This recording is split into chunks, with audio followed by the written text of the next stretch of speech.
ದೇವೇಗೌಡರು ಕೊಟ್ಟರು big shock. ಎಲ್ಲ 28 ಕ್ಷೇತ್ರಗಳಲ್ಲಿ ಜೆಡಿಎಸ್ ಸ್ಪರ್ಧೆ. ವೀಕ್ಷಕರೇ, ಪ್ರಧಾನಿ ಮೋದಿಜಿ ಕರ್ನಾಟಕಕ್ಕೆ ಬಂದು ಚುನಾವಣಾ ಪ್ರಚಾರವನ್ನು ಮಾಡಿದ್ದಾರೆ. ರ್ಯಾಲಿಯಲ್ಲಿ ಕೂಡ ಭಾಗವಹಿಸಿದ್ದಾರೆ. ಅದೇ ವೇದಿಕೆಯಲ್ಲಿ ಜೆಡಿಎಸ್ನ ಅತ್ಯಂತ ಹಿರಿಯ ನಾಯಕ, ದೇಶದ ಮಾಜಿ ಪ್ರಧಾನಿ ಎಚ್.ಡಿ. ದೇವೇಗೌಡರು ಕೂಡ ಕಾಣಿಸ್ಕೊಂಡಿದ್ದಾರೆ. ಜೆಡಿಎಸ್ ಮತ್ತು ಬಿಜೆಪಿ ಮೈತ್ರಿ ಕಂಡು ಇಡೀ ರಾಜ್ಯ ಕೂಡ ಖುಷಿ ಪಟ್ಟಿದೆ. ಆದರೆ ಅದೇ ಏನಾದರೂ ದೃಷ್ಟಿ ತಾಕಬಿಡ್ತಾ ಅಂತ ನೀವು ಆತಂಕವನ್ನ ಪಡ್ತಾ ಇರಬಹುದು. ಯಾಕೆಂತ ಕೇಳಿ, ಜೆಡಿಎಸ್ ಏನಾದರೂ ಬಿಜೆಪಿಯನ್ನ ನಡುನೀರಲ್ಲಿ ಕೈ ಬಿಟ್ಟು ಬಿಡ್ತಾ ಅಂತ ನೀವು ಯೋಚನೆಯನ್ನು ಕೂಡ ಮಾಡ್ತಾ ಇರಬಹುದು. ಎಸ್, ಈ ರೀತಿಯಾದಂತಹ ಹೇಳಿಕೆ ಒಂದು ಮಾಜಿ ಪ್ರಧಾನಿ ದೇವೇಗೌಡರಿಂದ ಬಂದಿದೆ. ನಾವು ಬರೀ 3 ಕ್ಷೇತ್ರವನ್ನ ಮಾತ್ರ ಅಲ್ಲ, 28 ಕ್ಷೇತ್ರಗಳಲ್ಲೂ ಕೂಡ ಫೈಟ್ ಮಾಡ್ತೀವಿ.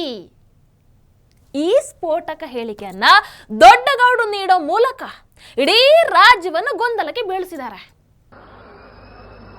3 ಜೆಡಿಎಸ್ಗೆ ಸೀಟ್ ಅಲ್ಲ, ನನಗೆ 28 ಸೀಟು. ಏನು ಈ ರಾಜ್ಯದಲ್ಲಿ? ಅದು ತುಮಕೂರು ಇರಬಹುದು, ರಾಯಚೂರು ಇರಬಹುದು, ಬಿಜಾಪುರ ಇರಬಹುದು. 3 ಜೆಡಿಎಸ್ಗೆ ಸೀಟ್ ಅಲ್ಲ, ನನಗೆ 28 ಸೀಟು. ಏನು ಈ ರಾಜ್ಯದಲ್ಲಿ? ಅದು ತುಮಕೂರು ಇರಬಹುದು, ರಾಯಚೂರು ಇರಬಹುದು, ಬಿಜಾಪುರ ಇರಬಹುದು. ಅರೆ, ಏನಾಯ್ತಪ್ಪ ಈ ಜೆಡಿಎಸ್ಗೆ? ಒಂದಿನ ಮೈತ್ರಿ ಅಂತ ಹೇಳ್ತಾರೆ, ನೆಕ್ಸ್ಟ್ ಡೇ ನೋಡಿದ್ರೆ ಬ್ರೇಕಪ್ ಅಂತ ಹೇಳ್ತಾರೆ. ಒಂದಿನ ಎಲ್ಲಾ ಕಂಡೀಷನ್ಗೂ ಓಕೆ ಅಂತ ಹೇಳ್ತಾರೆ, ಎಲ್ಲ ಮೋದಿಜಿ ಹೇಳ್ದಂಗೆ ಅಂತ ಹೇಳ್ತಾರೆ. ನೀವು ಕೊಟ್ಟಷ್ಟು ಸೀಟು ನಾವು ತಗೋತೀವಿ ಅಂತ ಹೇಳ್ತಾರೆ. ಮರುದಿನಾನೇ ಎಲ್ಲ 28 ಕಡೆ ನಾವು ಫೈಟ್ ಮಾಡೇ ಮಾಡ್ತೀವಿ ಅಂತ ಹೇಳ್ತಾರೆ. ಅರೆ, ಏನಾಗಿದೆ ಈ ಅಪ್ಪ ಮಕ್ಕಳ ಪಕ್ಷಕ್ಕೆ ಅಂತ ನಿಮಗೆ ಸಿಟ್ಟು ಬರ್ತಾ ಇರಬಹುದು ಅಲ್ವಾ? ಎಸ್, ಸ್ಟೇಟ್ಮೆಂಟ್ ಅನ್ನ ಅರ್ಧ ಮಾತ್ರ ಕೇಳಿದಾಗ ನನಗೂ ಹಾಗೆ ಅನಿಸಿತ್ತು.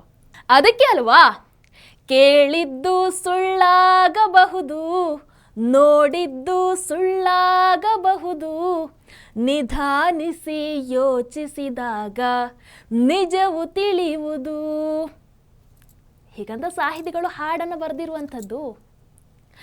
ವೀಕ್ಷಕರೇ, ದೇವೇಗೌಡರು ನಿಜವಾಗ್ಲೂ ತಮ್ಮ ಮಾತಿನ ಮೂಲಕ ಒಂದು ಭರ್ಜರಿ ಚಮಕ್ಕನ್ನೇ ಕೊಟ್ಟು ಬಿಟ್ರು ಅಂತ ಹೇಳಬಹುದು. ಎಲ್ಲ 28 ಕ್ಷೇತ್ರಗಳಲ್ಲೂ ಕೂಡ ಜೆಡಿಎಸ್ ಫೈಟ್ ಮಾಡುತ್ತೆ ಅಂತ ಗೌಡ್ರು ಹೇಳಿರುವಂಥದ್ದು ಯಾವ ಅರ್ಥದಲ್ಲಿ ಅಂತ ಕೇಳಿದ್ರೆ, ನಾವು ಜೆಡಿಎಸ್ 3 ಕ್ಷೇತ್ರಗಳಲ್ಲಿ ಸ್ಪರ್ಧೆಯನ್ನ ಮಾಡ್ತಾ ಇದ್ದೀವಿ. ಆದರೆ ಅದನ್ನ ಮಾತ್ರ ಕಾನ್ಸಂಟ್ರೇಟ್ ಮಾಡಿ ಅದನ್ನ ಮಾತ್ರ ಗೆಲ್ಲೋದಕ್ಕೆ ನಾವು ನೋಡೋದಿಲ್ಲ. ನಮ್ಮ ಗುರಿ NDA ಮೈತ್ರಿಕೂಟವನ್ನ 400ರ ಗಡಿಯನ್ನ ದಾಟಿಸುವಂತಹದ್ದು. ಕರ್ನಾಟಕದಲ್ಲಿ ಬಿಜೆಪಿಯ ಕ್ಷೇತ್ರಗಳಲ್ಲೂ ಕೂಡ ನಾನು ಪ್ರಚಾರವನ್ನ ಮಾಡ್ತೀನಿ. ನಮ್ಮ ಪಕ್ಷ ಪ್ರಚಾರಕ್ಕೆ ಹೋಗುತ್ತೆ. ಬಿಜೆಪಿ ಅಭ್ಯರ್ಥಿಗಳ ಗೆಲುವಿಗಾಗಿ ಹೋರಾಟವನ್ನ ನಡೆಸುತ್ತೆ. ಕಾಂಗ್ರೆಸ್ ಅನ್ನ ಬಗ್ಗು ಬಡಿಯೋದಕ್ಕೆ ಹೆಲ್ಪ್ ಮಾಡುತ್ತೆ. ಎಸ್, ಖುದ್ದು ದೇವೇಗೌಡ್ರೆ ಬಿಜೆಪಿಯ ನಾಯಕ ಯಡಿಯೂರಪ್ಪ ಅವರಿಗೆ ಮಾತನ್ನು ಕೊಟ್ಟಿದ್ದಾರಂತೆ. ನಾನು ರಾಜ್ಯದಲ್ಲಿ ಬಿಜೆಪಿ ಗೆಲುವಿಗೋಸ್ಕರ ಎಲ್ಲಿ ಬೇಕಾದ್ರೂ ಪ್ರಚಾರವನ್ನ ಮಾಡೋದಕ್ಕೆ ಸಿದ್ಧ ಅಂತ. 3 ಜೆಡಿಎಸ್ಗೆ ಸೀಟ್ ಅಲ್ಲ, ನನಗೆ 28 ಸೀಟು. ಏನು ಈ ರಾಜ್ಯದಲ್ಲಿ? ಅದು ತುಮಕೂರು ಇರಬಹುದು, ರಾಯಚೂರು ಇರಬಹುದು, ಬಿಜಾಪುರ ಇರಬಹುದು. ಯಡಿಯೂರಪ್ಪನವರೇ, ಈ ರಾಜ್ಯದಲ್ಲಿ ದುಡಿದಿದ್ದೇನೆ, 60 ವರ್ಷ ದುಡಿದಿದ್ದೇನೆ. ನೀವೆಲ್ಲಿ ಕರೆದ್ರೆ ಅಲ್ಲಿ ಬರ್ತಾನೆ. ಆ ಶಕ್ತಿ ಇದೆ. ಮೋದಿಯವರಿಗೂ ಭರವಸೆ, ಈ ರಾಜ್ಯದಿಂದ ಕನಿಷ್ಠ 24 ಸ್ಥಾನಗಳನ್ನ ನಾವು NDA ಯಿಂದ ಗೆದ್ದು ಕೇವಲ 3 ಸ್ಥಾನ ಜೆಡಿಎಸ್ ಅಲ್ಲ ಎನ್ಡಿಎಯಿಂದ ಗೆದ್ದು ನಿಮಗೆ ನಾವು ಇವತ್ತು ಏನು ಹಿಂದೂಸ್ತಾನದಲ್ಲಿ ಈ ರಾಷ್ಟ್ರದ ಆರ್ಥಿಕ ಪರಿಸ್ಥಿತಿ 5ನೇ ಸ್ಥಾನದಿಂದ 3ನೇ ಸ್ಥಾನಕ್ಕೆ ತರುವ ಶಪಥವನ್ನು ಮಾಡಿದ್ದೀರಿ. ಅದಕ್ಕೆ ನಮ್ಮ ಕೊಡುಗೆ 3 ಜೆಡಿಎಸ್ ಅಲ್ಲ, 24 ಎನ್ಡಿಎ. ದೇವೇಗೌಡರ ಆ ಉತ್ಸಾಹ, ಆ ಎನರ್ಜಿ, ಆ ಚಾಲೆಂಜಿಂಗ್ ಸ್ವಭಾವ, ರಾಜಕೀಯ ಪ್ರಬುದ್ಧತೆ, ದೇಶಕ್ಕೋಸ್ಕರ ಮೋದಿಜಿಯನ್ನ ಮತ್ತೊಮ್ಮೆ ಪ್ರಧಾನಿಯಾಗಿಸುವಂತಹ ಮನಸ್ಸು, ಇವೆಲ್ಲವನ್ನ ನೋಡಿದ್ರೆ ನಿಜವಾಗ್ಲೂ ಕೂಡ ಅವರ ಬಗ್ಗೆ ಹೆಮ್ಮೆ ಅನ್ಸುತ್ತೆ. ಹೌದಲ್ವೋ? ಇನ್ಫ್ಯಾಕ್ಟ್ ಈಗ ಮೋದಿಜಿ ತುಂಬಾ ನೆಮ್ಮದಿಯಿಂದ ಕರ್ನಾಟಕವನ್ನ ದೇವೇಗೌಡರು ಅದೇ ರೀತಿ ಯಡಿಯೂರಪ್ಪ ಅವರ ಜವಾಬ್ದಾರಿಗೆ ಬಿಟ್ಟು ಬೇರೆ ರಾಜ್ಯಗಳ ಕಡೆಗೆ ಕಾನ್ಸಂಟ್ರೇಟ್ ಮಾಡಬಹುದು. ಈ ಇಬ್ಬರು ಹಿರಿಯ ನಾಯಕರು ಜಂಟಿಯಾಗಿ ಸೇರಿದ್ರೆ ಖಂಡಿತವಾಗ್ಲೂ ಕೂಡ ನಮ್ಮ ರಾಜ್ಯದಲ್ಲಿ 28ಕ್ಕೆ 28 ಸೀಟು ಗೆಲ್ಲೋದ್ರಲ್ಲಿ ಯಾವ ಅನುಮಾನ ಕೂಡ ಇಲ್ಲ. ವೀಕ್ಷಕರೇ, ಸೀರಿಯಸ್ಲಿ ಮೋದಿಜಿ ಸಭೆಗೆ ದೇವೇಗೌಡರು ಇಬ್ರು ಸಹಾಯಕರ ಜೊತೆಗೆ ಹೆಗಲ ಮೇಲೆ ಕೈಯನ್ನ ಹಾಕೊಂಡು ನಡ್ಕೊಂಡು ಬರ್ತಾರಲ್ಲ, ಯಾರಿಗೆ ಆದ್ರೂ ಕೂಡ ಭಾವುಕತೆಯಿಂದ ಗಂಟಲು ಬಿಗಿ ಆಗ್ತಾ ಇತ್ತು. 90 ದಾಟಿದ ದೇವೇಗೌಡರದ್ದು ಈ ವಯಸ್ಸಲ್ಲೂ ಕೂಡ, ಈ ಆರೋಗ್ಯ ಸ್ಥಿತಿಯಲ್ಲೂ ಕೂಡ ಎಂತಹ ಉತ್ಸಾಹ ರೀ, ಎಂತಹ ಅಪ್ಡೇಟೆಡ್ ಬ್ರೈನ್, ಎಂತಹ ರಾಜಕೀಯ ತಿಳುವಳಿಕೆ. ಅಷ್ಟೇ ಅಲ್ಲ, ಮಾತಲ್ಲಿ ಅದೆಂತಹ ಸ್ಪಷ್ಟತೆ. 90ರ ವಯಸ್ಸಲ್ಲಿ ಒಬ್ಬ ರಾಜಕಾರಣಿ ವೇದಿಕೆಯಲ್ಲಿ ಇಂತಹ ಭಾಷಣವನ್ನ ಮಾಡೋದು ನಿಜಕ್ಕೂ ಸಾಮಾನ್ಯ ವಿಚಾರ ಅಲ್ಲ. ಈ ವಯಸ್ಸಲ್ಲಿ ಎಲ್.ಕೆ. ಅಡ್ವಾಣಿಜಿ, ಮುರಳಿ ಮನೋಹರ್ ಜೋಶಿಜಿ, ಎಸ್.ಎಂ. ಕೃಷ್ಣಾಜಿ, ಮನಮೋಹನ್ ಸಿಂಗ್ ಜಿ, ಇವರೆಲ್ಲರೂ ಕೂಡ ಅನಾರೋಗ್ಯ ಅಥವಾ ವಯೋಸಹಜ ಸ್ಥಿತಿಯಿಂದ ಪೂರ್ತಿಯಾಗಿ ಸೈಲೆಂಟ್ ಆಗಿಬಿಟ್ಟಿದ್ದಾರೆ. ಆದ್ರೆ ದೇವೇಗೌಡರು ಇದಕ್ಕೆ ಅಪವಾದ ಅನ್ನೋರಿದೆ ಇದ್ದಾರೆ. ಇವತ್ತಿಗೂ ಕೂಡ ಕಾಂಗ್ರೆಸ್ ವಿರುದ್ಧ, ರಾಜ್ಯ ರಾಜಕಾರಣದ ಅನಾಚಾರಗಳ ವಿರುದ್ಧ ಗುಡುಕ್ತಾರೆ. ದೇಶಕ್ಕೆ ಮೋದಿಜಿ ಬೇಕೇ ಬೇಕು ಅಂತ ಭಾಷಣವನ್ನು ಕೂಡ ಮಾಡ್ತಾರೆ. ರಾಜಸ್ಥಾನಕ್ಕೆ, ಛತ್ತೀಸ್ಗಢಕ್ಕೆ ನಿಮ್ಮ ಸಂಪತ್ತು, ಕರ್ನಾಟಕ ಜನತೆಯ ಸಂಪತ್ತು. ಈ ಸಂಪತ್ತನ್ನ ಕಳಿಸಿ ಭಾರತೀಯ ಜನತಾ ಪಾರ್ಟಿಯನ್ನ ಸೋಲಿಸಲೇಬೇಕು.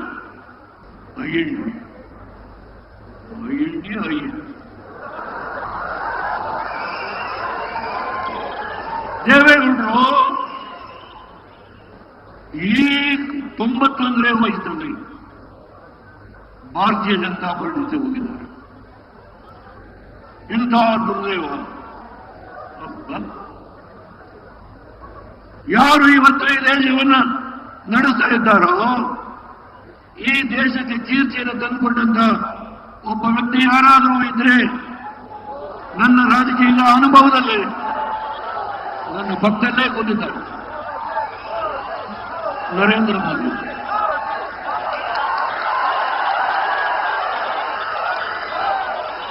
ನನಗೆ ತಲೆಯಲ್ಲಿ ಬುದ್ಧಿಯಿಂದನೇ ಕುಮಾರಸ್ವಾಮಿನ ನೀನು ಮೋದಿ ಅವರಿಂದ ಹೋಗು ಅಂತ ಹೇಳಲಿಕ್ಕೆ ಈ ತಲೆಯಲ್ಲಿ ಬುದ್ಧಿಯಿಂದ ಹೇಳಲಿಲ್ಲ. ಈ ರಾಜ್ಯವನ್ನ ಸೂರೆ ಮಾಡ್ತಾ ಇರ್ತಕ್ಕಂಥ ಸೂರೆ ಮಾಡು, ಇದನ್ನು ತಪ್ಪಿಸ್ಲಿಕ್ಕೆ ಕುಮಾರಸ್ವಾಮಿಗೆ ಹೇಳಿದೆ, ಹೋಗು ನೀನು ಮೋದಿ ಅವರ ಜೊತೆ ಹೋಗು. ಈ ವಯಸ್ಸಲ್ಲೂ ಕೂಡ ಸಹಾಯಕರ ಸಹಾಯದಿಂದ ಯೋಗವನ್ನ ಮಾಡ್ತಾರೆ. ಪ್ರಧಾನಿ ಕರೆಗೆ ಹೋಗೊಟ್ಟು ಕೊರೋನಾ ಟೈಮಲ್ಲಿ ಬಾಲ್ಕನಿಗೆ ಬಂದು ಚಪ್ಪಾಳೆಯನ್ನ ತಟ್ಟಿದ್ದನ್ನ ಯಾರು ತಾನೇ ಮರೆಯೋದಕ್ಕೆ ಸಾಧ್ಯ? ಪ್ರಭು ಶ್ರೀರಾಮನ ಪ್ರಾಣ ಪ್ರತಿಷ್ಠಾಪನೆಗೆ ಸ್ವಂತ ಆಸಕ್ತಿಯಿಂದ ಕುಟುಂಬ ಸಮೇತರಾಗಿ ಹೋಗಿ ದರ್ಶನವನ್ನ ಪಡೆದು ಬಂದಿದ್ದನ್ನ ಹೇಗೆ ಮರೆಯೋಕ್ಕಾಗತ್ತೆ ಅಲ್ವಾ? ದೇವೇಗೌಡರು ದಿಢೀರಾಗಿ ತಮ್ಮ ಸೆಕ್ಯುಲರಿಸಮ್ ಅನ್ನ ಬದಿಗಿಟ್ಟು ಕೇಸರಿ ಶಾಲನ್ನ ಹೊದ್ದು ಬಿಟ್ರು ಅಂತ ಜನ ಸಾವಿರ ಮಾತಾಡಬಹುದು. ಆದರೆ ಈ ವಯಸ್ಸಲ್ಲಿ ಅವರು ಮತ್ತೆ ಪ್ರಧಾನಿ ಆಗುವಂತಹ ದುರಾಸೆಯನ್ನ ಹೊಂದಿಲ್ಲ, ಅಥವಾ ಮಕ್ಕಳನ್ನ ಪ್ರಧಾನಿ ಮಾಡುವಂತಹ ಕನಸನ್ನು ಕೂಡ ಇಟ್ಕೊಂಡಿಲ್ಲ.